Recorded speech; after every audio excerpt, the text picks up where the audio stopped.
Shalom, everybody. Today is the Feast of Trumpets. Hallelujah. Matter of fact, we didn't see the moon last night. No. But it was seen in Israel. So, definitely it would be a new moon here. Anyway, today is September the 1st, 2019. Hallelujah. Let's take our hymnals and let's turn over to song number 84. Because this is what we're going to do. We're going to blow the trumpet. Uh-oh.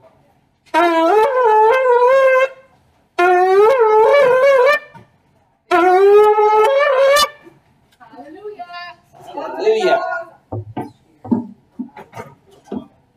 I ought to practice on blowing that thing more. And let's turn to song number 84. It's on 24.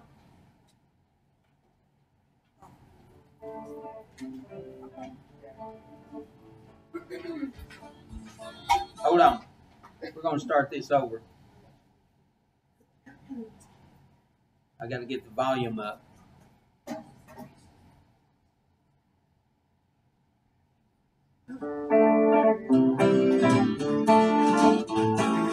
Rush on the city, they run on the wall. Great is the army that carries out his word. Rush on the city, they run on the wall. Great is the army that carries out his word.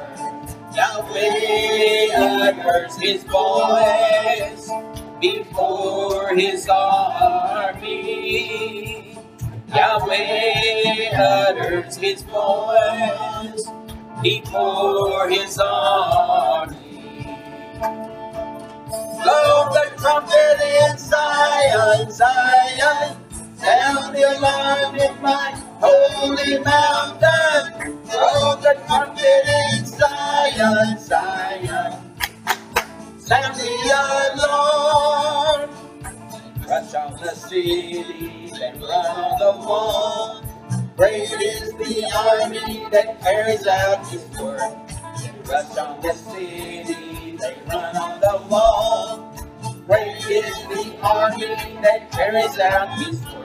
Yahweh utters his voice before his army.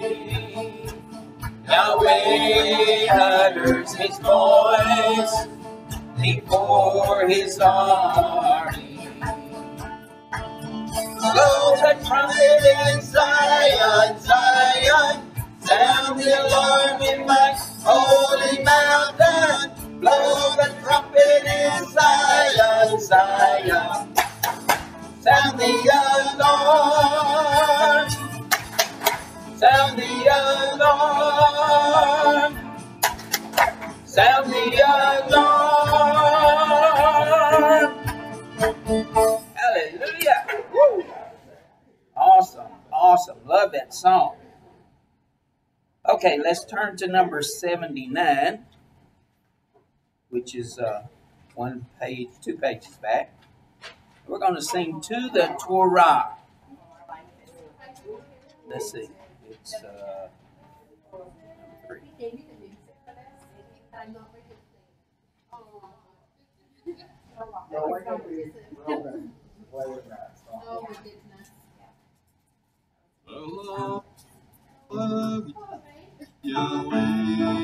Come on, come on. Oh, here we go.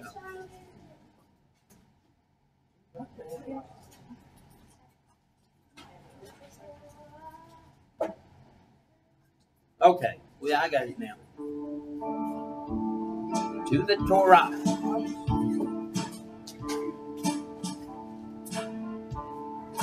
To the Torah and the Teodah. If they speak not according to this, it is because there is no life in them at all. To the Torah and the Terudah.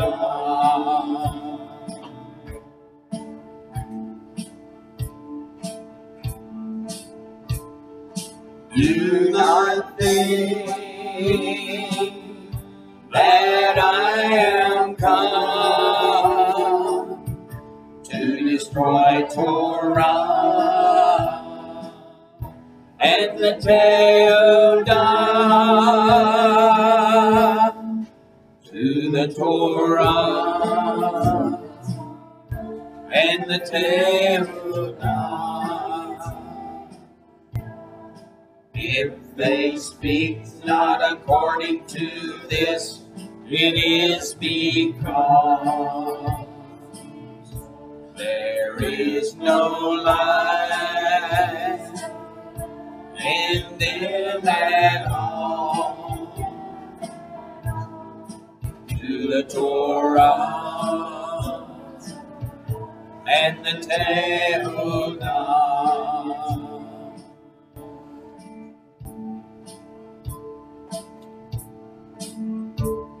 Remember ye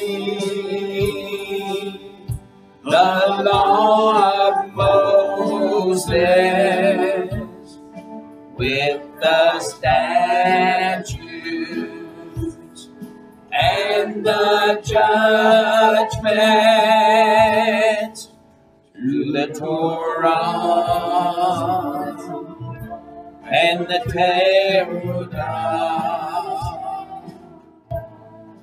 If they speak not according to this, it is because there is no life in them at all. To the Torah and the Terudah. To the Torah and the Terudah. To the Torah and the Terudah.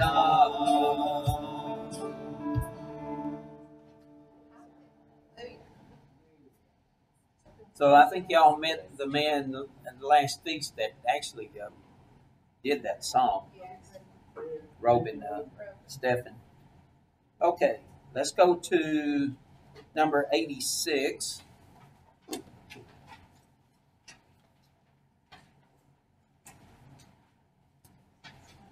Yahweh is an awesome El.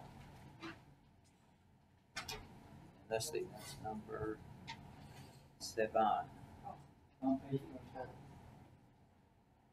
It's number 7 on this CD though.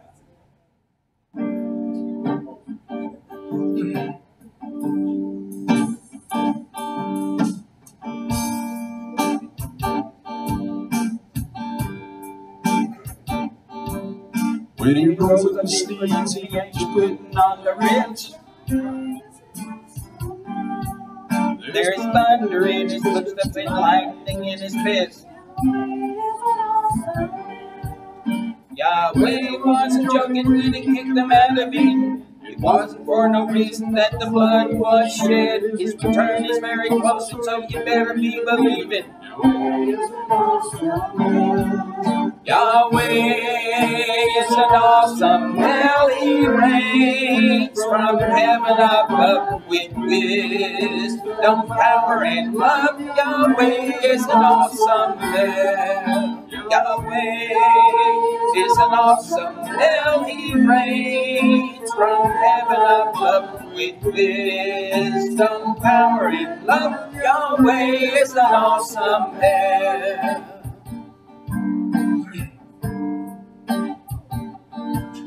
When the sky was starless in the void of the night, Yahweh is an awesome man. He spoke into the darkness and created the light. Yahweh is an awesome man.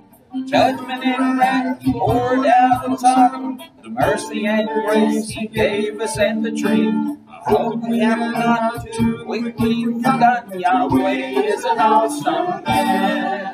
Yahweh is an awesome man. He reigns from heaven above with wisdom, power, and love. Yahweh is an awesome man. Yahweh is an awesome hell. He reigns from heaven above with wisdom, power, and love. Yahweh is an awesome hell. Yahweh is an awesome hell. He reigns from heaven above with wisdom, power, and love. Yahweh is an awesome hell.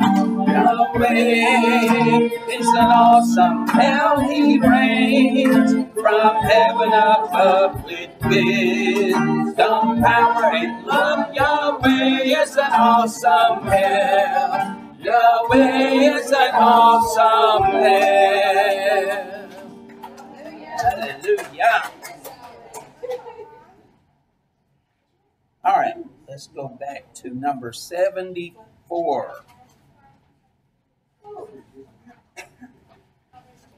The vine and the fig tree. And this one, as you know, starts out slow and it gets faster and faster, right?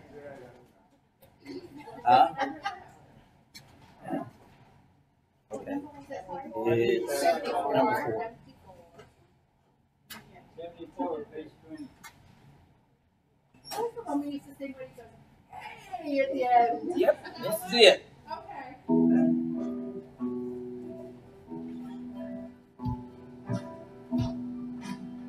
Let's try to all get on the same beat on this clapping now, Just a little okay? bit out of conjunction at first.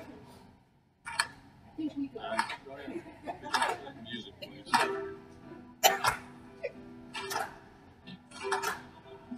Hang on. Okay, go ahead and start strumming. Go ahead and start strumming. Hang on.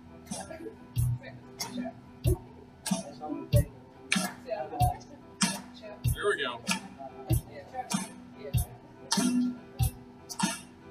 And Every man neath his vine and fig tree shall live in peace and unafraid. And every man neath his vine and fig tree shall live in peace and unafraid. And in the plowshares beat their swords, nations shall learn war no more. And in the plowshares beat their swords, nations shall learn war no more. And every man neath his vine and fig tree shall live in peace and unafraid.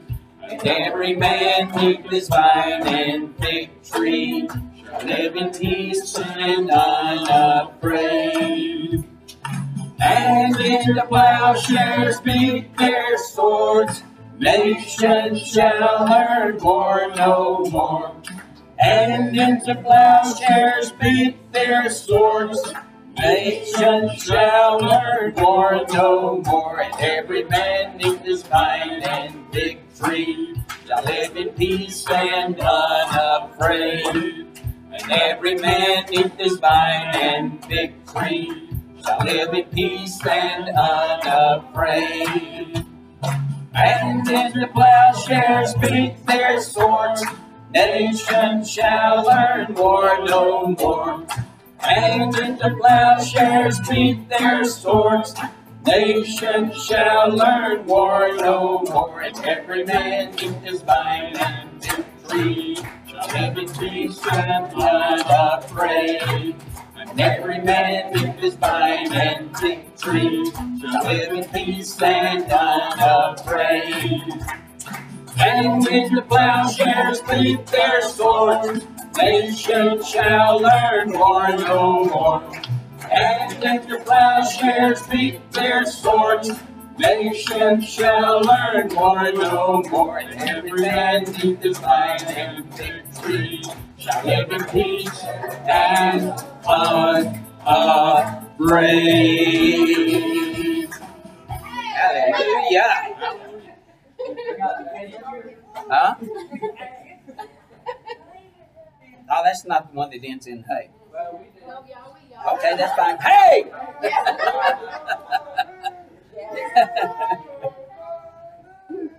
All right, number 76. Yahweh Yireh. Anybody like this one? Awesome.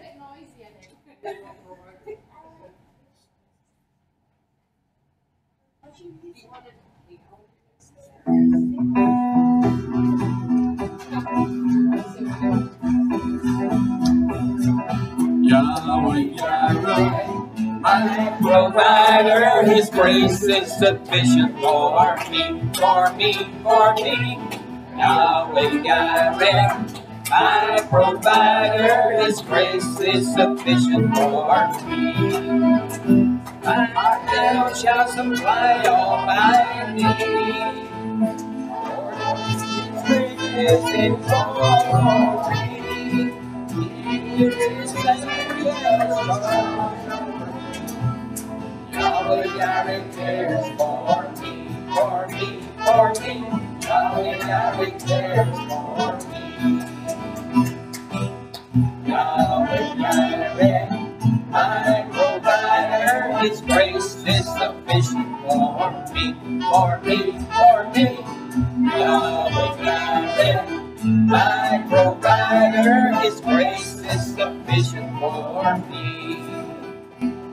My help shall supply all my needs, according to His riches and glory. He gives His angels charge over me. Yahweh Yireh cares for me, for me, for me. Yahweh Yireh cares for me. Yahweh Yireh cares for me, for me, for me. Yahweh Yireh cares for me. Hey! There we go. That's the one that ends with hey. Behold, hey. Hey. Okay, brethren, y'all can sit down for a minute or two. Man, I love that spirited singing. It's awesome. Yeah.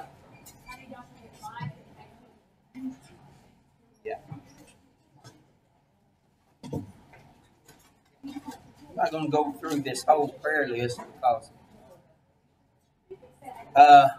one announcement I'd like to make yesterday after services and all, we got home and got clothes changed and everything. Jerry and I took David Covington out to the lake, and you know, one thing about David and I, we were in school together, high school, and when we were in school, we would, you know how young boys are or were.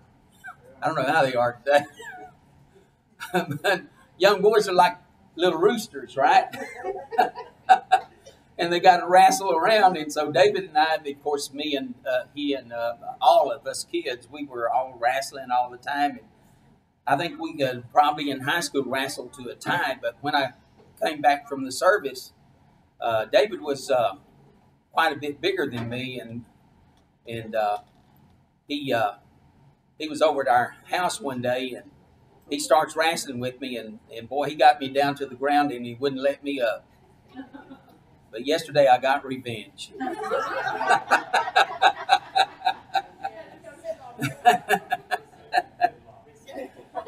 So welcome, David, to Yahweh's family.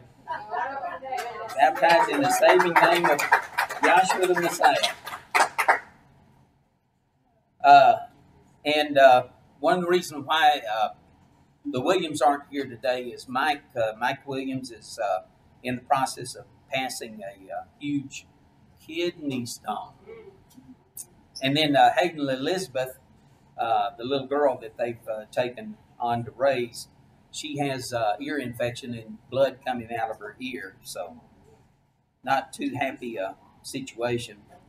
And let's see, I got a text from Johnny McCarty last night. Let's see here.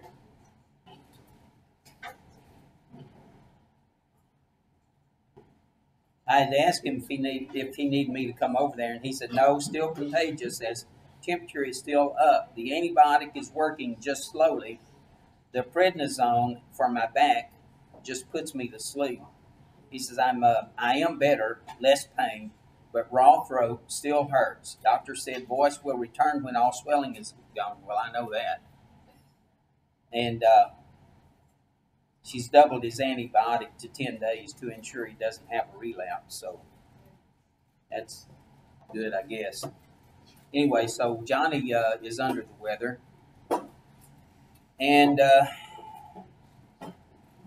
we got basically the same list that we read off yesterday. I'm not sure that we need to read the rest of it. Brian Anderson is a guy that's been meeting with us, but he's kind of caught between a rock and a hard place, so he wasn't here with us yesterday, and of course he's not here today. And we had a couple, if y'all remember, Manuel Hernandez. Yes. He and his sister and his mother were supposed to be here today, but I don't know if something must have happened because they're not here. They come all the way from Houston. Yeah, they come all the way from Houston. Yeah. They may have taken the wrong way too.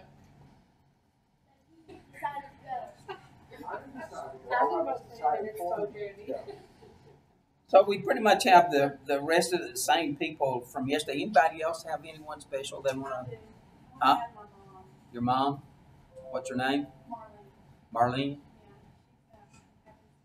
Huh? Oh, yeah. I have problems like that myself. Well, it's the dementia. Yeah, right. I'm praying that it's not anything like that. Right. Can we also pray for, I know we pray for Shirley at Sandquist, Uh-huh. she's not doing so good. But Eric Sandquist, I mean, I think he's got another week or another, like, period of time before his wages finish, and he still has not found a job. Oh, really? Yeah. And he's sorry. And sorry? Sorry, yes, please. Pray for sorry. What's wrong with sorry? Well, with her, Honey, she's got she told you long dyslexia. ago. Huh? She's got dyslexia. Oh, yeah. She told you long ago. Oh, I know, but listen, you know. That was a lot of love. Can we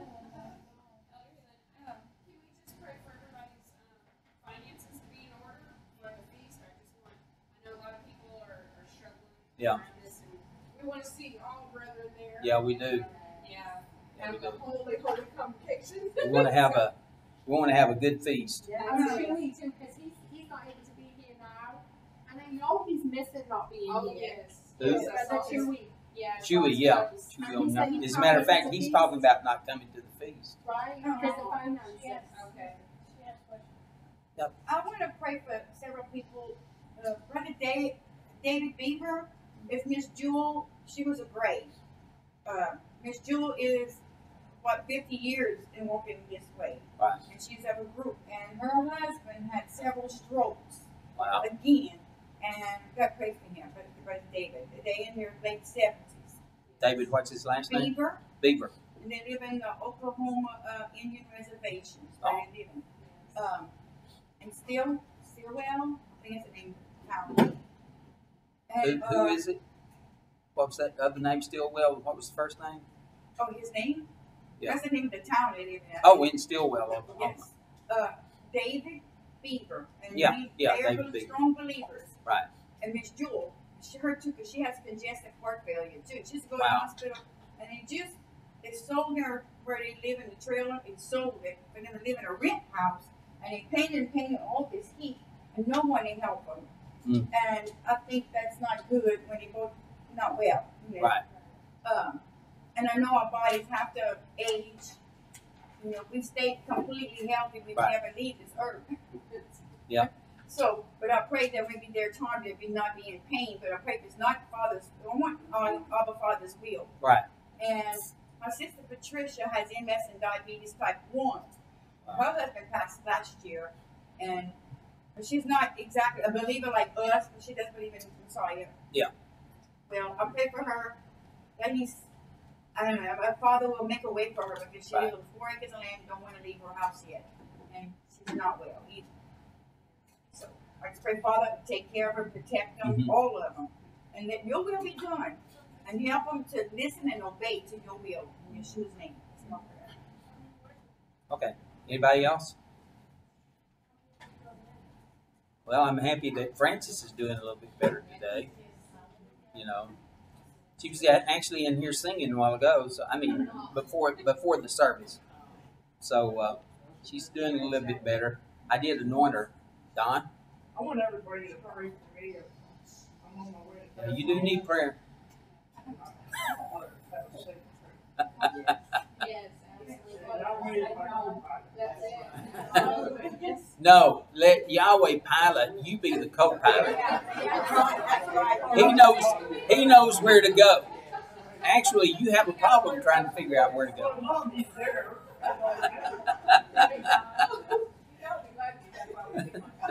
I know. Okay, let's go before Yahweh in prayer, everybody.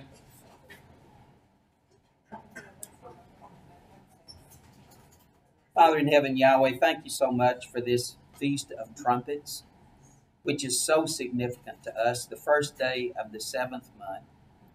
And Father, thank you for so much for those who are here with us this day. And we pray for those who are not. There are some, Father in heaven, who would love to be here and they're not able to. We pray for them, and certainly the names of those who have been mentioned today. We ask you to intervene for them and bless them, because you're the one, Father in heaven, who has the power to heal through the stripes that Yahshua bore upon his body. And we certainly want you to apply those stripes in every person's life and to their problems and their afflictions. Thank you so much, Father, that Yahshua, and thank you, Yahshua, that Yahshua was willing to empty himself and come and bear pain and grief and sadness and sorrow in order that we could be healed, and also in order that we could be resurrected to newness of life. And we just ask you to be with each and every one of us here. Lead us, guide us, and take care of us. And certainly, Father in heaven, set your path before us. As we were already talking about, you be the pilot of our lives and help us to be the co-pilot and following where you lead. Because, Father in heaven, we hardly any of us really know exactly where we're going, and sometimes the going looks really rough. But if we hang in there, Father, and if we look to you and trust in you, everything is going to work out the way you want it to. And that's, Father in heaven, what we're looking forward to and what we're praying for, because so many of us are having afflictions. And of course, there are those who want to go to the feast but don't have the funds for it. We're asking you, Father in heaven, to be with us and with them, so that you can make a way for them to be able to go. We thank you for that love that you pour out upon us, Father. It's so awesome. It's a marvelous, marvelous thing, the creation, everything that you've done. If we just stand aside in awe and look at all of these things, Father, and we glorify and worship you, how marvelous and wondrous it is, and how marvelous and wondrous you are. So we want to put all the services today into your capable hands. Bless the speaking as well as the hearing. And Father in heaven, we ask you just to feed us as the sheep of your pasture. Feed us with that food, that true bread from heaven, and satisfy our thirst with the living waters that pour from Yahshua. We give you thanks and praise for it, and commit all things into your capable hands, in, by, and through the name of our heavenly high priest after the order of Melchizedek, who is Yeshua HaMashiach. Hallelujah. Amen.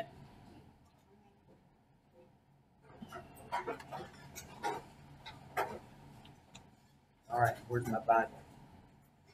Oh, here it is.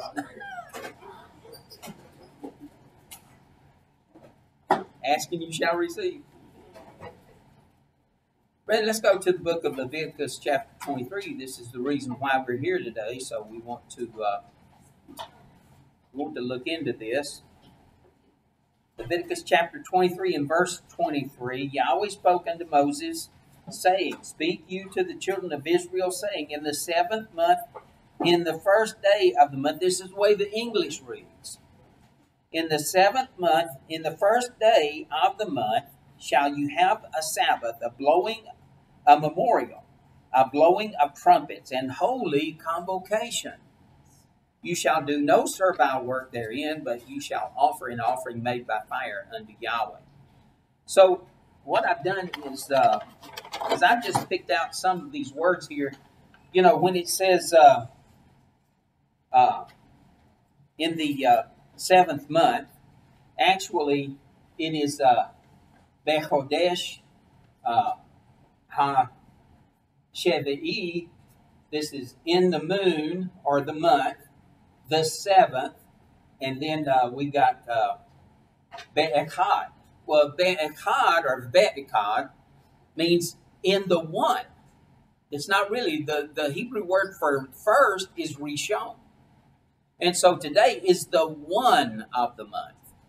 The one of the month, the one of the moon, and it says Lechodesh, to or of the moon. See? Makes sense? So he's saying here, in the moon, the 7th, the one of the moon. That's what he's saying in Hebrew. It sounds a little bit difficult, but sometimes when you start reading the Hebrew, it does seem to be a little bit difficult.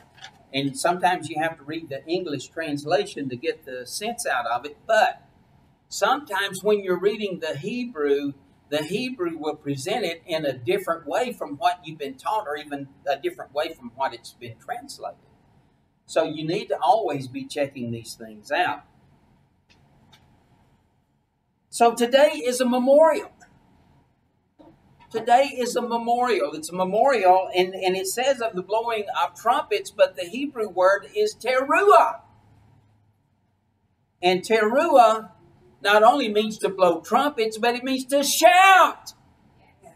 So we're going to get into a little bit of that, but what Yahweh led me to do is to look at the memorials that he appointed. And what was the first memorial that Yahweh gave to Moshe? Hush. It was his name, Exodus 3:15. Yahweh and Elohim said moreover to Moshe, Thus shall you say unto the children of Israel, Yahweh, Elohim of your fathers, the Elohim of Abraham, the Elohim of Isaac, and the Elohim of Jacob, has sent me unto you. This is my name forever, and this is my memorial unto all generations. And a memorial has to do with the remembrance, to remember it. You know, we have a Memorial Day, right, every year. And what's that Memorial Day for? Huh? Yeah. To remember all those who have fought and died for this country. Well, Yahweh's name is a memorial to all generations. But all generations haven't known his name, because those who are supposed to be teaching out of the scriptures have not reminded the people of his name. As a matter of fact, the Hebrew word for memorial, zikron, or zakar, actually the root word is zakar. It not only means to remember, but it means to speak. Now, if you don't speak his name, how are you going to remember it?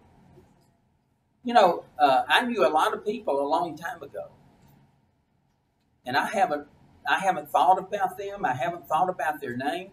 And when I see some people, I can't remember because I didn't memorialize it enough. You have to think about people. You have to memorialize them. You have to memorialize their name if you're going to remember who they are. Well, it's the same way with Yahweh. The same way with Yahweh. We've got to remember him. We've got to remember his name. And the way we remember it is we speak it. We speak it. Now, the Jews disagree with that. They say it's ineffable and unknowable and unpronounceable. But that's not right. I mean, why did Yahweh record his name in the scriptures? How many times, Jerry?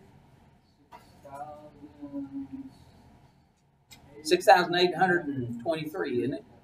6,823 times. In the Old Testament alone.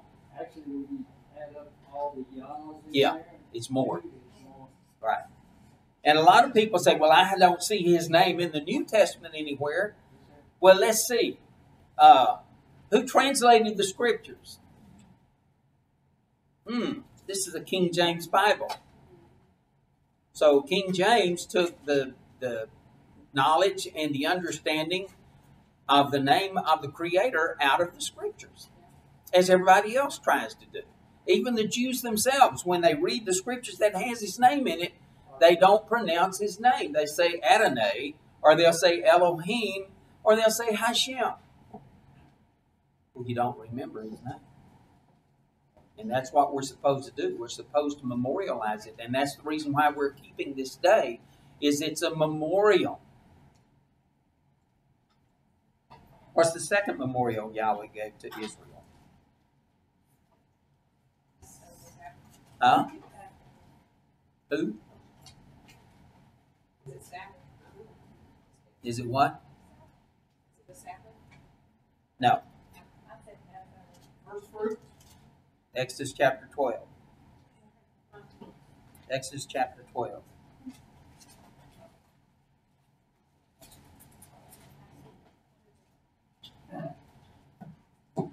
Okay, so Yahweh had Israel take a lamb, and he had them kill it in the 14th day of the month, between the evens, in the afternoon. In the afternoon of the 14th. It'd be about our time, 3 o'clock in the afternoon, mid-afternoon, is when they slew it, but they ate it in that night. Well, the day ended a little bit after sunset, with 2 or 3 stars, and then they ate it in that night. And it was that night that they ate it, and then the next morning when they were delivered out of Egypt, that he wanted them to memorialize. You know, when we were in Worldwide, we would observe Passover at the beginning of the 14th. Because they said, well, the lamb was slain in between the evening of the 13th of twilight time, and that's incorrect. That is incorrect. They slew it on the afternoon of the 14th day. That was Ben Ha-Erevim. The Robert Kirk here, he figured this out while he was in prison, that when the sun is up at the apex, that's Zohar, and when it goes into the western sky, that's the first Arab, that's the first even, and then after it sets, that's the second even, and so Ben Ha-Erevim is right in between, and he figured it out through looking at the pictorial Hebrew. Didn't make any pictorial Hebrew to show you today. Sorry about that. Might do that at the feast if you need me to. But I had figured it out another way, because Yahweh had ordained that Israel have a daily sacrifice, right? Well, the first sacrifice was to be offered in the morning, and the second one was to be offered in the afternoon at Ben Ha-Erevim. That's the exact same time that the Passover was to be slaughtered. And so I looked at that and I said, something's wrong here, because that second lamb, even if it was slaughtered at twilight, that would still be part of that same day. You know, even though the sun sets, the day hasn't ended yet, because the sun rules by what? The power of its light. And so before it even crosses the eastern horizon, it's already, I've sat out on deer stand for back in my younger days. I'd get out there early to get me that deer, you know. They always smell me, I guess. But anyway, I'd be out there early, 3, 4 o'clock in the morning, And I would sit there and it'd be so pitch dark I couldn't see anything, although I could see all these, I could envision all kinds of animals and different things in the brush and off, because there was just a very slight glimmer of light that would make shadows and all, and you'd think there's all kinds of things out there. But then when the light starts to come, it's before it crosses the horizon, and I would sit there and I would watch it until at first everything was kind of like black and gray, and then you'd start seeing color, and you could see clearly before the sun ever crossed the horizon. And it's the same way in the evening. When it sets in the evening, it's still ruling by the power of its light until the stars and the moon and the stars appear. So the sun rules by its light, and I got to figuring, that second animal, that second sacrifice, was sacrificed at the exact same time of the day that the Passover lamb was. So the Passover lamb had to have been slaughtered at the mid-afternoon, and that's the reason why we changed observing the Passover from the beginning of the 14th to the end of it. But now he says over here in verse 14, well, let's see, verse 12, for I will pass through the land of Egypt this night. Well, it was already the 15th. This night is the 15th. And smite all the firstborn in the land of Egypt, both man and beast, and against all the Elohim of Egypt I will execute judgment. I am Yahweh. And the blood shall be to you for a token upon the houses where you are. And when I see the blood, I will pass over you, and the plague shall not be upon you to destroy you when I smite the land of Egypt. And this day shall be unto you for a memorial. You shall keep it a feast unto Yahweh throughout your generations. You shall keep it a feast by an ordinance forever. 7 days shall you eat unleavened bread. So the very first day of unleavened bread is the day of memorial. As a matter of fact, let's look at chapter 13 and verse 9.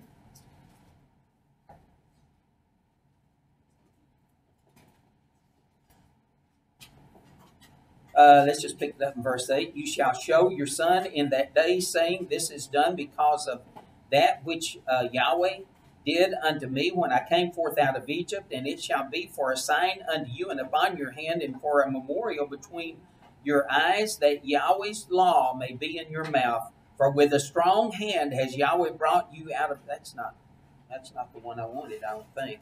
9 was the one that you wanted. The 9 and 10. Yeah, well, that's what I'm reading. For with a strong hand Yahweh brought you out of Egypt.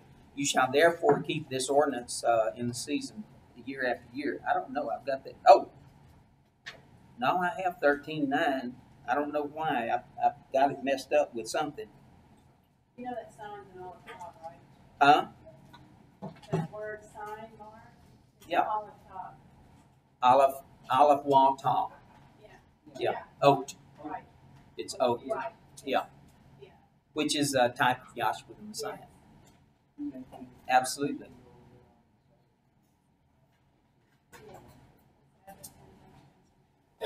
Okay, let's pick it up in 13:3. And Moses said to the people, remember this day in which you came out of Egypt. Remember means, it comes from Zakar. It means to memorialize this day. That's the verse I wanted. Out of the house of bondage, for by strength of hand Yahweh brought you out from this place. There shall no leavened bread be eaten. And so when we were in Worldwide, we would keep the beginning of the 14th as the Passover, and we'd eat unleavened bread and drink the cup and everything that night. And then all the next day, the 14th, we could eat leavened bread. But in the afternoon, we had to get all the leaven out of our house, and then that night was the night much to be remembered. Isn't that interesting?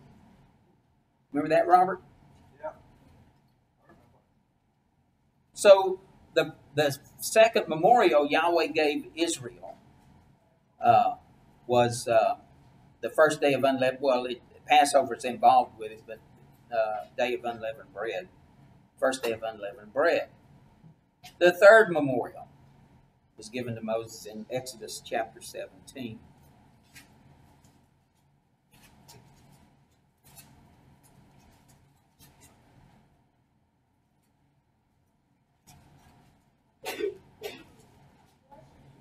And all the congregation of the children of Israel, verse 1, journeyed from the wilderness of Sin after their journeys, according to the commandment of Yahweh, and pitched in Rephidim, for there was no water for the people to drink. Wherefore the people did chide with Moshe, and said, Give us water that we may drink. And Moses said unto them, Why chide you with me?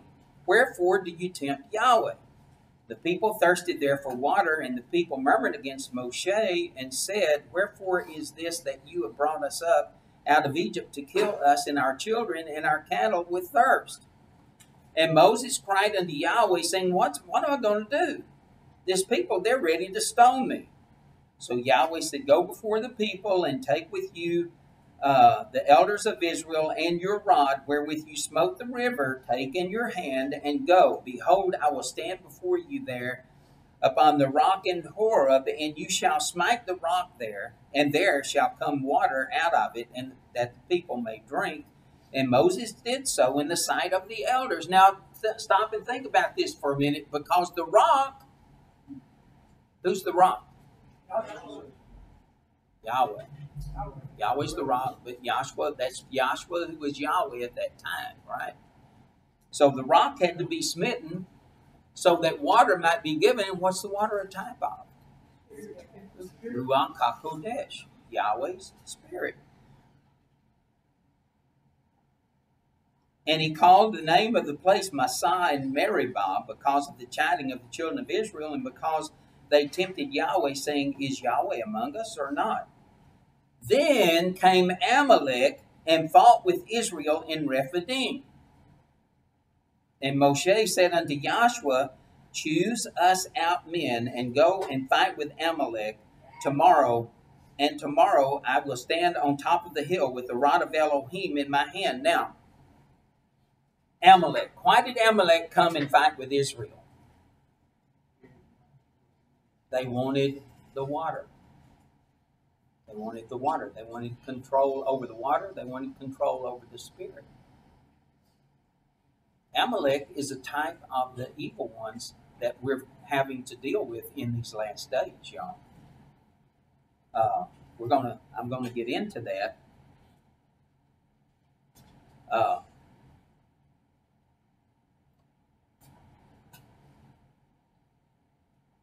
So Joshua did as Moshe said to him, and fought with Amalek. And Moses, Aaron, and Hur went to the top of the hill. And it came to pass, when Moses held up his hand, that Israel prevailed, and when he let down his hand, Amalek prevailed. Now, I know how Moses felt, because when I was in the army, they forced marched us 20 miles out to bivouac for a 2-week stay. And we had full packs, and we were up in Colorado, and we was going up and down the mountains, up and down the mountains. There's a lot of guys that fell out. But they worked us. They only gave us, my platoon only got maybe 1 to 3 hours of sleep a night. And, when you're sitting in class, they told us, they said, do not go to sleep. If you go to sleep, you're going to be up and you're going to be running laps. And up in Colorado in that thin air, that's pretty tough.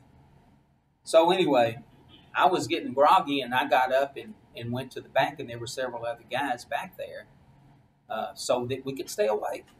And this corporal who had transferred from the Air Force to the Army, and he was a little bit on the smart side, he comes back there and he says, caught you guys sleeping, hey? Get those rifles up over your head. So we had to get our rifles up over our head. And you hold it up, and, the rifle weighs 9 to 10 pounds. You can't hold it up very long. So it starts going down. And then, so that's this way Moses felt with that rod. Your hands get heavy, and it goes down. And he said, get those back up. And you go back up. And after he did that about 2 or 3 times, this lieutenant saw what was going on. So he came over and he says, what's going on, Sergeant? I'm just correcting these guys for sleeping. And he said, I tell you what, Sergeant, you get your rifle up over your head, And when you let your rifle down, they can let their rifle down. He got it up and held it there for about 2 or 3 seconds, and he put it down.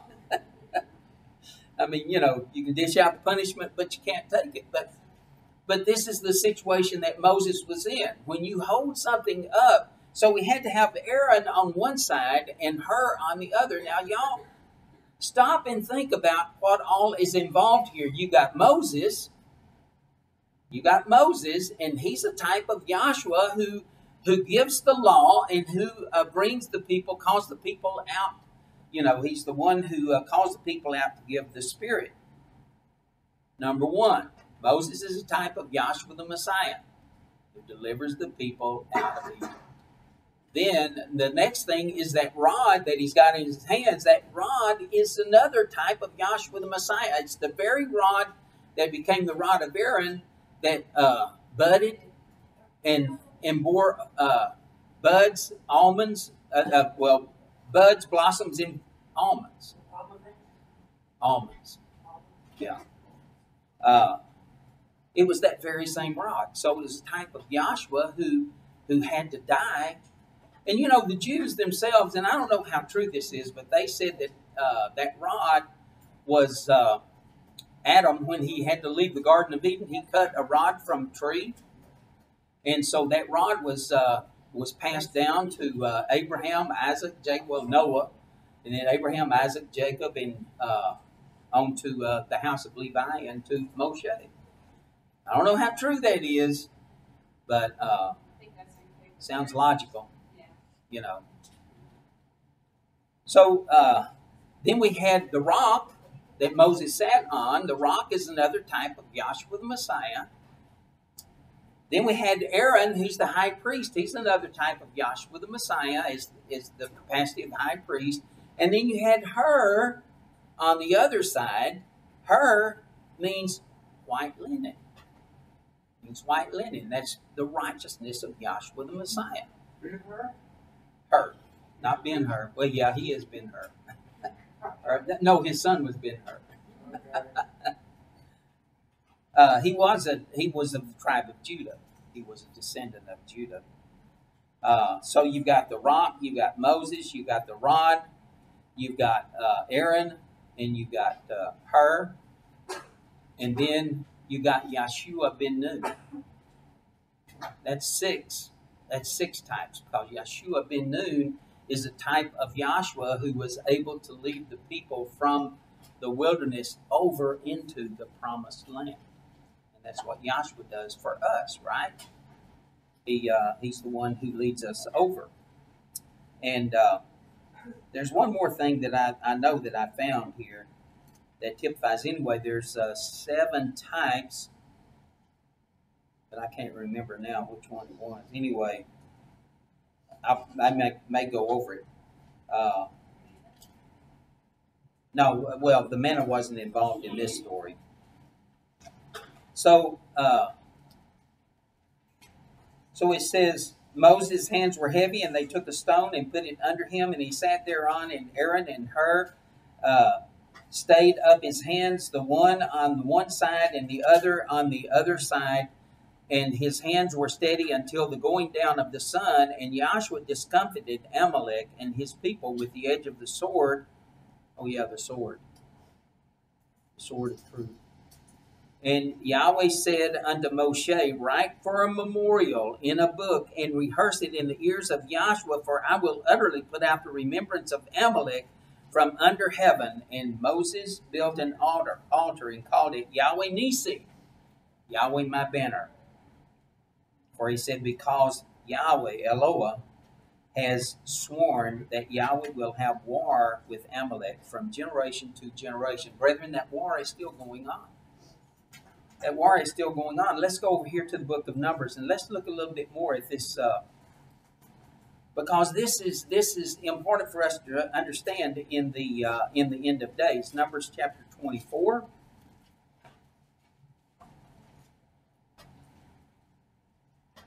And this is Balaam, but Balaam is given a prophecy, several prophecies, by the way, and he was given the prophecy under the inspiration of the Spirit. So in Numbers 24, I'm sorry.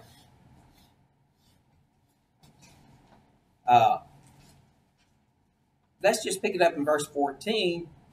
Now, behold, I go to my people. Come, therefore, and I will advertise you what this people shall do to your people in the latter days. And he took up his parable and said, Balaam, the son of Beor, has said, the man whose eyes are opened has said, he has said, which heard the words of El, and knew the language of the Most High. He knew the language, Hebrew, which saw a vision of El Shaddai, or Shaddai, falling in a trance, but having his eyes open. I shall see him, but not now. I shall behold him, but not nigh. There shall come a star out of Jacob, and a scepter shall arise, or shall rise out of Israel. Now, the star. I was trying to find a rendition of this star that I put together here a while back. Can't find it. Couldn't find it. But let me tell you this. In the Paleo Hebrew, if you take the aleph, it looks like an A, kind of like on its side. And then you take the taw, which looks like an X, and you add the X, the taw, with the aleph, it makes a star. 5-pointed star, by the way, not 6, 5. The 5-pointed star. That star is Yahshua the Messiah. He is the aleph and the taw. And shall smite the corners of Moab and destroy all the children of Seth, and Edom shall be a possession. Seir also shall be a possession for his enemies, and Israel shall do valiantly. Now, brethren, stop and think about this, because in Jewish writings, Rome was Esau, Edom, Amalek, Seir, and Tyre. Those 5 distinctions: Amalek, Esau, Edom, Amalek, Seir, and Tyre. Let's go over here to the book of Deuteronomy.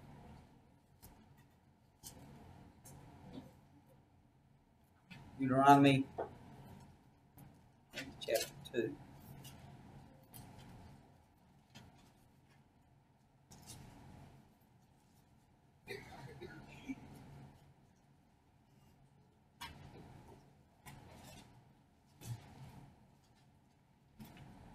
Then we turned and took our journey into the wilderness by way of the Red Sea, as Yahweh, this verse 1, spoke unto me, and we compassed Mount Seir many days. Mount Seir.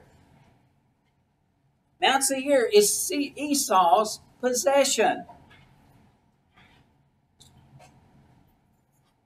And Yahweh spoke to me, saying, You have compassed this mountain long enough, turn you northward, and command you the people, saying, You are to pass through the coast of your brethren, the children of Esau, which dwell in Seir, and they shall be afraid of you. Take good heed unto yourselves, therefore, meddle not with them, for I will not give you of their land, no, not so much as a footbreadth, because I have given Mount Seir unto Esau for a possession. Have you ever looked up the word Seir? That's Sinai? No. Seir means satyr, fawn, goat, devil. Now see, Esau, when he sold his birthright to Jacob, his only inheritance left would be the devil. And so Esau's inheritance became Ha-Seir, the devil. That's wrong. Rome is Esau's inheritance. We are under Rome today. We're under the authority and the power of Rome. Rome is Amalek. We're under Amalek. The Amalekites. We're under the government of the devil, y'all. This is the government that's ruling today. Who's the God of this world? That's right. Satan is the god of this world, and he's the prince of the power of the air. So this world is his world. And the kingdoms that's ruling is his kingdom. And so what we have in this world today is the Amalekites, and they've deceived the world. They've been used to deceive the world because, let's go back here to Numbers 24.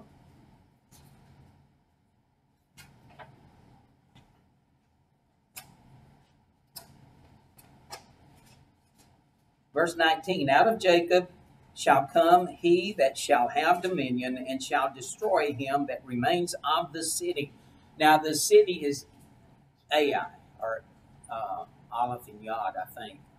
But the city in this case would be Rome. Rome was divided into 3 capital cities, y'all. Old Rome, Roma Nova, which is Constantinople, and then the third Rome, which is Moscow, Russia.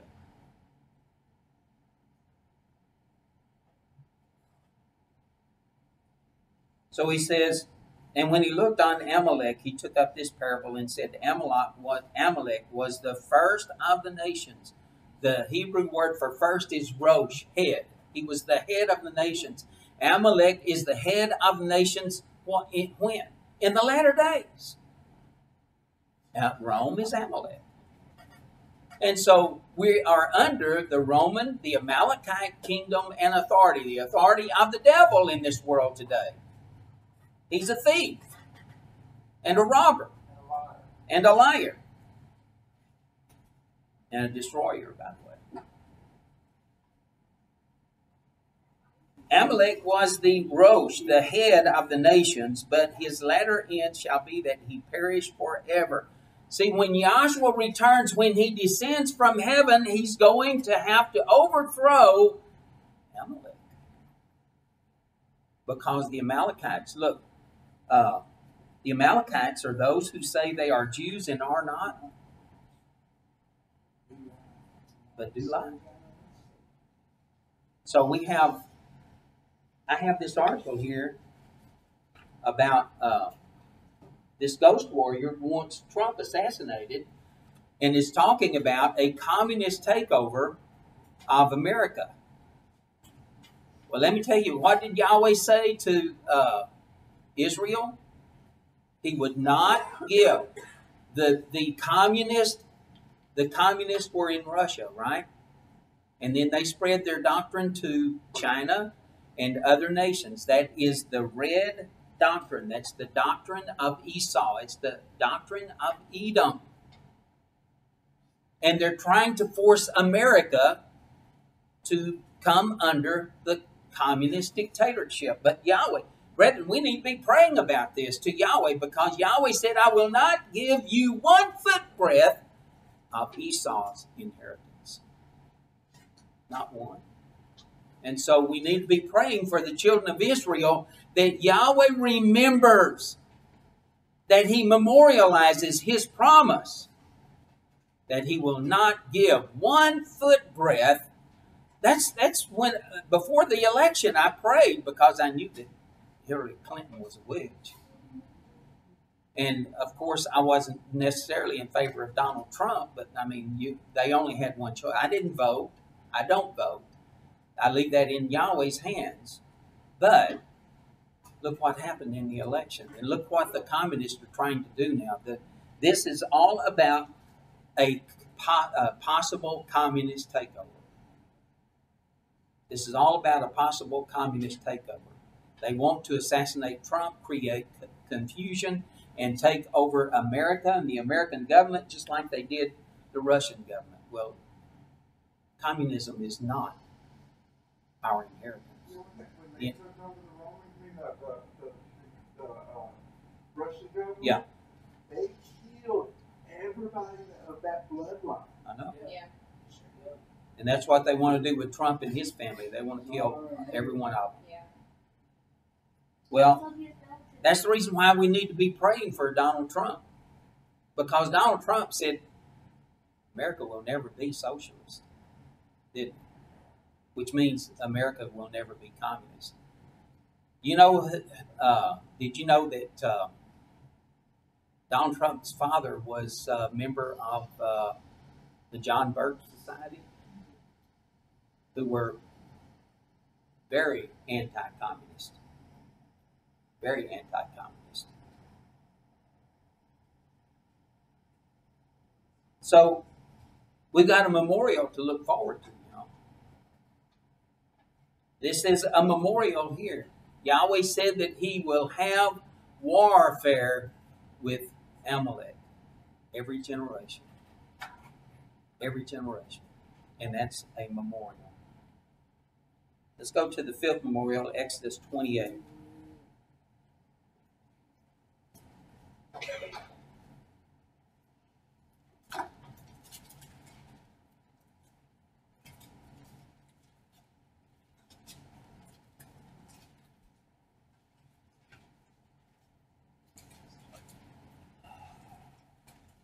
And let's pick it up in verse 6. And they shall make an ephod or ephod of gold, of blue and purple and scarlet and fine twined linen with cunning work. It shall have 2 shoulder pieces thereof, joined at the 2 edges thereof, so that it shall be joined together, and the curious girdle of the ephod, which is upon it, shall be of the same, according to the work thereof, even of gold, of blue and purple and scarlet and fine twined linen. And you shall take the 2 onyx stones and grave on them the names of the children of Israel, 6 of their names on one stone, and the other 6 names on the rest of the rest on the other stone, according to their birth. With the work of an engraver in stone, the engravers of a signet shall you engrave the 2 stones with the names of the children of Israel.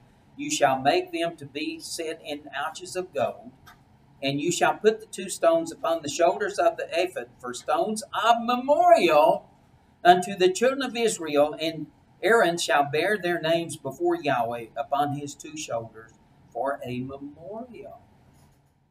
So Yahweh promised then that he's always going to remember Israel. He's never going to forget. If you read the prophecies, read Isaiah, and he always is negative against Israel because of their sins, because of their shortcomings. But he always says, yet I'm going to have mercy on Israel, because he's promised that he will never forget Israel. It's incorporated in the high priest uniform, and Joshua is the true high priest. He's got the names of Israel on his heart. He's got it in his hands. He's got it in the stones. He'll never forget. He'll never forget. So that's another thing that this day is going to memorialize. This day is going to memorialize all of the things of Yahweh.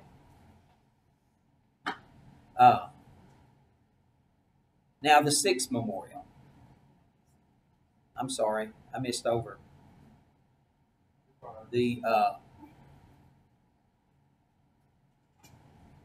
Actually the 4th memorial. Yeah, I got the 4th memorial. I just overlooked it. Is Exodus 20 in verse 8. Remember, This is the 4th. I'm sorry, I jumped ahead of myself. The 5th memorial is the stones on the shoulder and everything. The 5th one is Exodus chapter 20, verse 8. Remember, Zikron, memorialize the Sabbath day, to keep it holy, to keep it Kodesh. 6 days shall you labor and do all your work, but the 7th day is the Shabbat of Yahweh your Elohim. In it you shall not do any work, you nor your son, nor your daughter, your manservants, nor your maidservant, nor your cattle, nor your stranger that is within your gates. For in 6 days Yahweh made heaven and earth, the sea, and all that in them is, and rested the 7th day. Therefore Yahweh blessed the Sabbath day and hallowed it. And so that's the 4th one, and the names of Israel is the 5th. Now, so what I see concerning all of these things is that the memorials have to do with the final deliverance of Israel in the latter days, in the last days. Yes, Israel is going to suffer great harm and great evil, but Yahweh is going to deliver his people from it. And that's one of the things that we need to be reminding Yahweh of. Not that we need to remind him, but we need to remind him that we remember that, hey, Yahweh, you promised Israel that they would never have 1 footbreadth of the inheritance of Esau. And communism and socialism and humanism is his inheritance. That's not our inheritance. Who was Israel's inheritance? The land of Canaan, but who was the Levites' inheritance? Yahweh. That's right. That's right. And Israel was Yahweh's inheritance.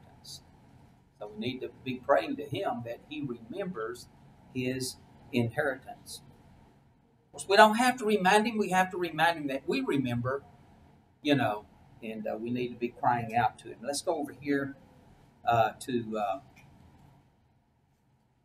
Joshua, chapter 6.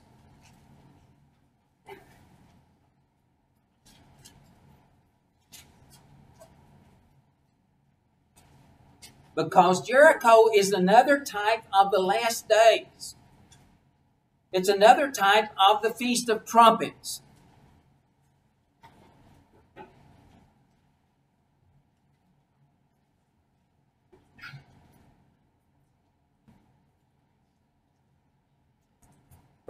Chapter 6, verse 1. Now Jericho was straitly shut up because of the children of Israel. None went out and none came in. And Yahweh said unto Joshua, See, I have given into your hand Jericho, and the king thereof, and the mighty men of valor. And you shall compass the city, all you men of war, and go round about the city once. Thus shall you do 6 days. This is important, y'all. This is something that's very important for these last days. And 7 priests shall bear before the ark 7 trumpets of ram's horns, and the 7th day you shall compass the city 7 times, and the priest shall blow with the trumpets. And it shall come to pass, when they make a long blast with the ram's horn, and when you hear the sound of the trumpet, all of the people shall shout, Ruah! And he says, with a great shout, Teruah! And so the people are supposed to be shouting, and that's what we're supposed to be doing. We're supposed to be shouting for joy. But Yahweh called us out of this world, and he's giving us his mind, his spirit, his truth. And the wall of the city shall fall down flat, and the people shall ascend up every man straight before him. And Yeshua, the son of Nun, called the priest and said unto them, Take the ark of the covenant, and let 7 priests bear 7 trumpets of ram's horn before the ark of Yahweh. And he said unto the people, Pass on and compass the city, and let him that is armed pass on before the ark of Yahweh. And it came to pass, when Joshua had spoken unto the people, that the 7 priests bearing the 7 trumpets of ram's horns passed on before Yahweh, and blew with the trumpets, and the ark of the covenant of Yahweh followed them.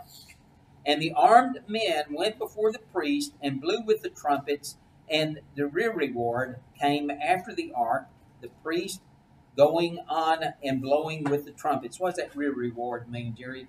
Have you ever looked that one up? Rear guard. I didn't look it up this morning. I didn't take the time to.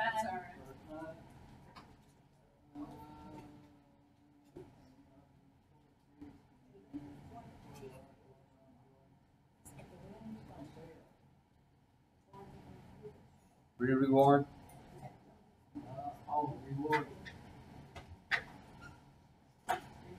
Reward is honor, sign, Yeah, but what's the definition?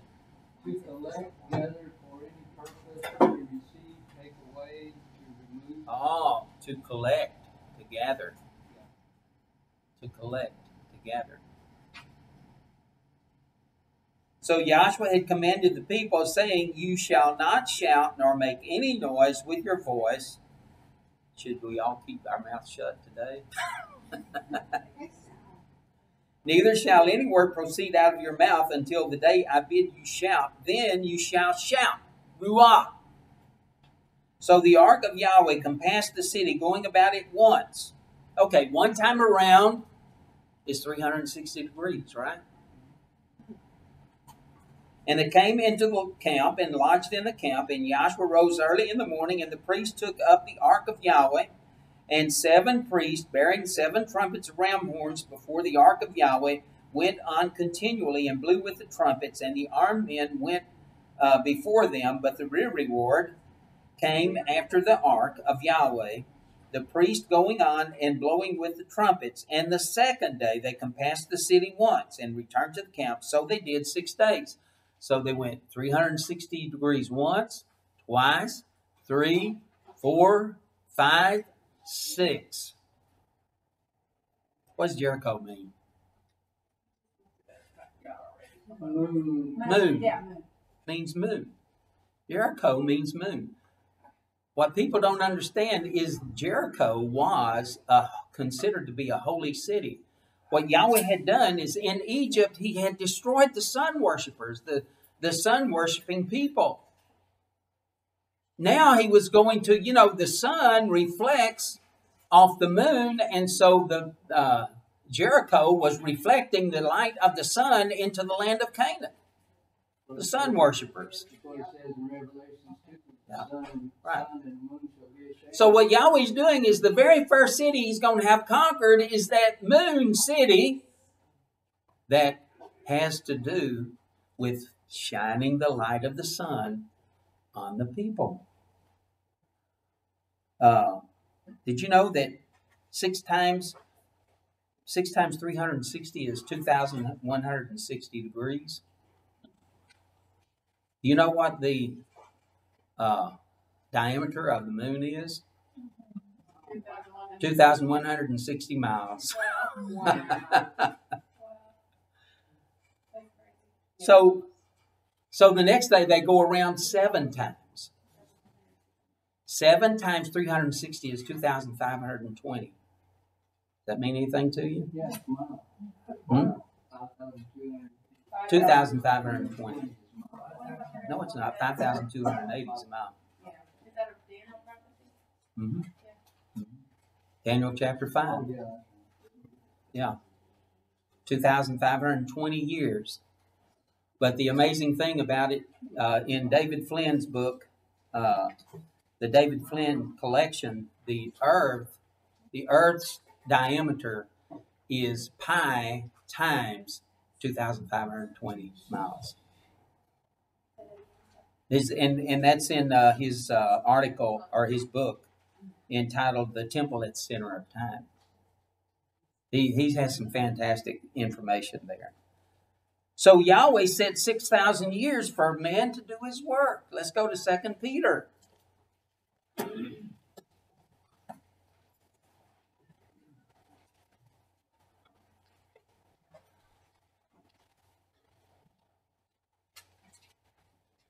Second Peter chapter 3 and verse 8. But beloved, be not ignorant of this one thing, that one day is with Yahweh is 1,000 years, and 1,000 years is one day. So what Yahweh is doing is 1,000 years is the first 360 degrees circle. Then the 2,300, 4,500, we're at the end of 6,000 years. So what's happening at the end of 6,000 years? The 2,160 degrees. We're today's moon worshippers. One of them is Islam. Islam, all the Islamics, Allah was a moon god, a moon goddess, moon god or moon goddess. So they worship the moon. But ISIS was the moon goddess of Egypt. And guess what they called her in Egypt? The name Isis in Egypt was Jesus. But she was known as the Queen of Heaven, which is today's Catholic Mary. So he's going to make war when he returns. He's going to make war against Islam and against modern day corrupted Christianity.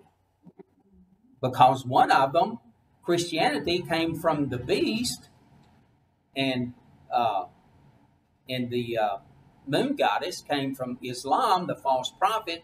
So the false prophet and the beast are going to be dealt with. If you watched the message that I gave on and put on YouTube and on Facebook on the frogs, spirit of the frogs revealed. Yeah, that's who he's going to put down. He's going to deal with the spirit of the serpent at the end of 1,000 years, but that's 7,000 years. But he's going to deal with the false prophet, Islam, the false prophet, and with the false Christian worship who worship Mary, the moon goddess. So let's go over here to 1 Thessalonians. I'm sure. Sorry. 1 Thessalonians.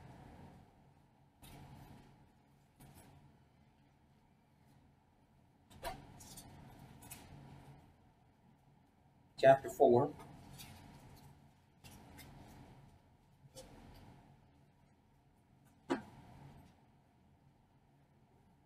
Let's pick it up in verse 13. But I would not have you to be ignorant, brethren, concerning them which are asleep, that you sorrow not, even as others which have no hope. For if we believe that Yahshua died and rose again, even so them also which sleep in Yahshua will Yahweh bring with him.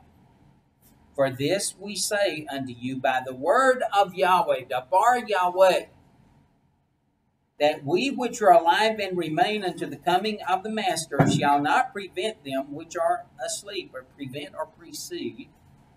For the Master himself shall descend from heaven with a shout, with a teruah, and with the voice of the archangel. And this word voice actually means disclosure or revelation of the archangel. And with the trump of Yahweh. And the dead in the Messiah shall rise first. Now, brethren, I'm telling you, it's very significant that we have a president named Trump today. Because his name is Donald John Trump. I had not realized what his middle name was, but I did a little study on his name, Donald. Donald comes from the Hebrew Adon, the sovereign. Trump, trumpet. He's the 45th president, and guess what? 45 is the number for Adam. Aleph, Dalet, Mem. 45. He's a type. He's a type. Very poor type, sorry. But he's still a type of Yahshua the Messiah. And he precedes, what's his middle name? John. Yohanan. Who preceded Yahshua the first time he came? Yohanan. John the Baptist. So his name is Donald John Trump. That's another reason why we need to be praying for him, brethren, because he's at least trying to keep America out of the hands of the communists, seemingly. Yeah, Don? You know, it's awful coincidental. Donald Trump, right? Who do we have as vice president? Pence. Trump Pence. What does Pence mean? I mean, Now you're saying trumpets, like trumpets. Trumpets. I'm sorry, Don, but I never did put that together.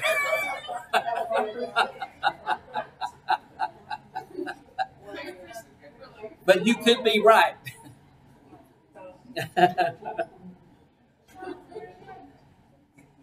Brad, the fourth annual Holy Day is Trumpets, the Feast of Trumpets. Today is the fourth annual Holy Day. And what's interesting to me as I was thinking about putting things together for this message The fourth letter of the Hebrew alphabet is the Dalet. And the Dalet is a door. And so what Yahshua is doing, he said, I am the door. We went through that yesterday in John chapter 10. He said, I am the door of the sheep. And he is a type of Yeshua ben Nun who led the children of Israel from the wilderness into the promised land. And so Yahshua is the door through which we must be resurrected from our graves, are converted from the flesh into the kingdom of heaven. To be the saints, to be the firstborn from the earth into the kingdom of heaven. The door's going to be open to the graves, and the dead are going to arise to a new life, especially those who belong to Yahshua the Messiah. And that's what this day basically represents. There's a lot of hidden things in Yahweh's Word, brethren, that we just need to be studying out and learning from. We don't have to have a lot of real long lessons like I used to give.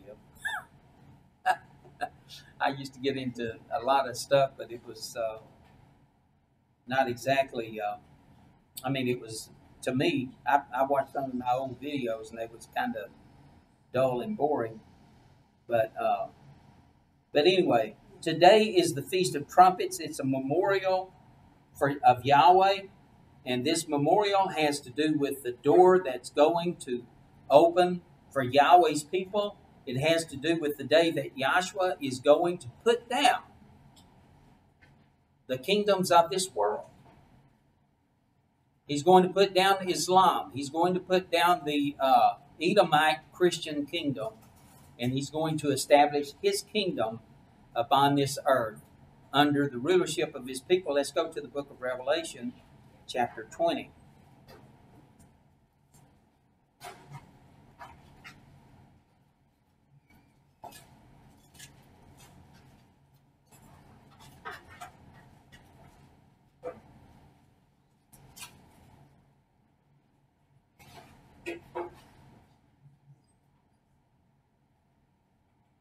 Verse 4, I saw thrones, and they that sat on them. Well, let's just go here to verse 1. I saw an angel come down from heaven, having the key to the abyss, with a great chain in his hand, and he laid hold on the dragon, that old serpent called the devil and Satan. Remember, the devil is Haseir in Hebrew. And Satan, and bound him 1,000 years, and cast him into the abyss, and shut him up, and set a seal upon him, that he should deceive the nations no more, till the 1,000 years should be fulfilled. And after that he must be loosed a little season. And I saw thrones, and they sat upon them, and judgment was given unto them. And I saw the souls of them that were beheaded for the witness of Yahshua, and for the word of Yahweh, and which had not worshipped the beast, neither his image, neither received his mark in their foreheads or in their hands. And they lived and reigned with the Messiah 1,000 years. Brethren, he's called us out of this world so that we do not make the mistakes that we made before. We do not worship the beast. We do not worship the false prophet. We worship Yahweh through Yahshua the Messiah. But the rest of the dead lived not until the 1,000 years were finished. This is the first resurrection. Blessed and holy is he that has part in the first resurrection. On such, the second death has no power. You know, a lot of people think that you're going to, those that go to hellfire are going to burn forever. And that's not the case. They're going to be burnt to ashes. Once they're burnt to ashes, the fire burns out. But it's an eternal judgment, because they're judged worthy of death, worthy of eternal death. But those who belong to Yahshua the Messiah, death has no power over them. They shall be priests of Yahweh and of the Messiah, and shall reign with him 1,000 years. That's what this day is all about, brethren. So we need to be rejoicing before Yahweh, and we need to be praying for the fulfillment of this day. We certainly don't want Yahweh to hurry his plan up, but we certainly hope it does happen soon, right? Because too many wicked and evil things are going on in this world. But we're probably only in the beginning of sorrows.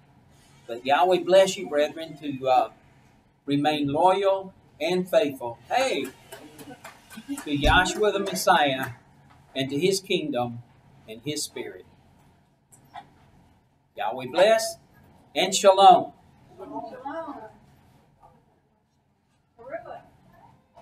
Yom Teruah. Hey, let's do this. Huh? Yeah, we gotta do that, but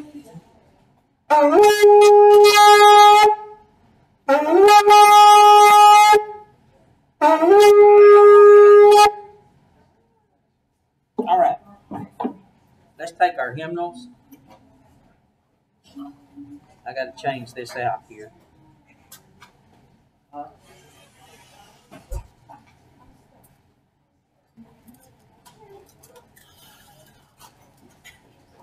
Hey, brother.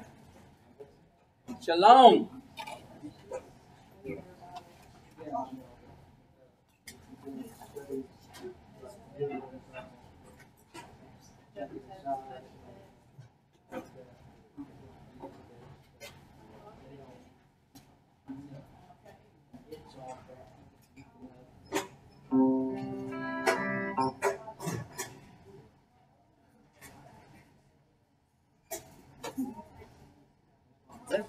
Let's get our hymnals and turn to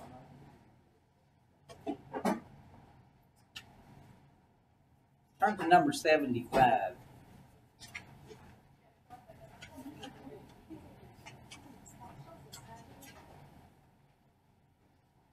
We're going to give thanks.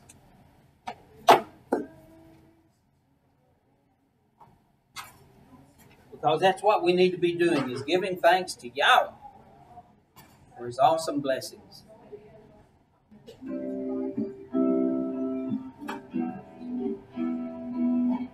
That's not it. It's supposed to be number 7. Oh, I got to go back one. Here it is.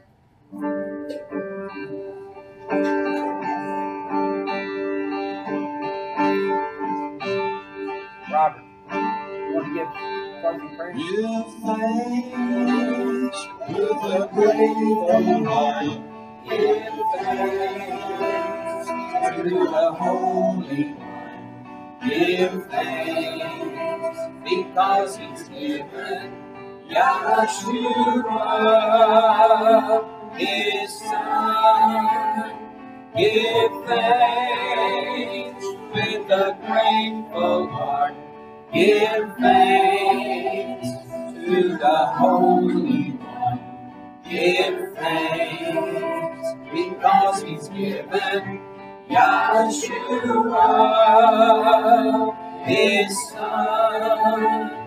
And now let the weak say, I am strong. Let the poor say, I am rich, because of what Yahweh has done for us. And now let the weak say, I am strong.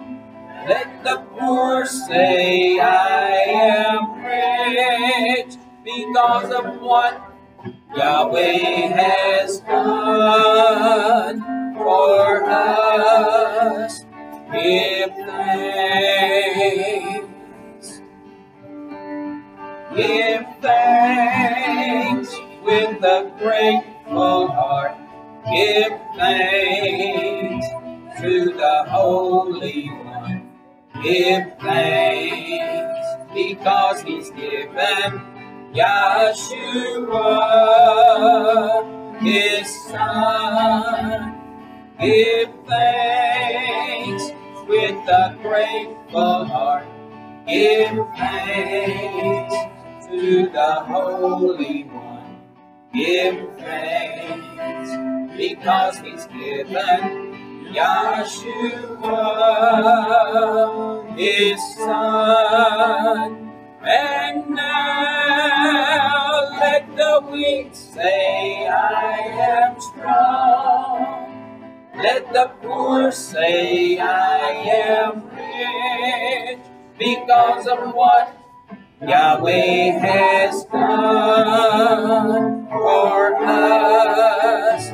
And now let the weak say, I am strong. Let the poor say, I am rich, because of what Yahweh has done for us. Give thanks. Give thanks. Okay, now listen, everybody. We can,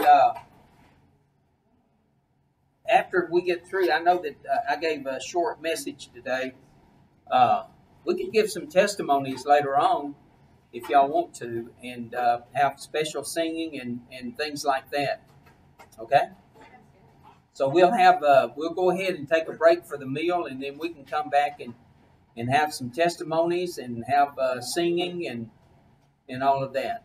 How's that sound? Okay. Robert?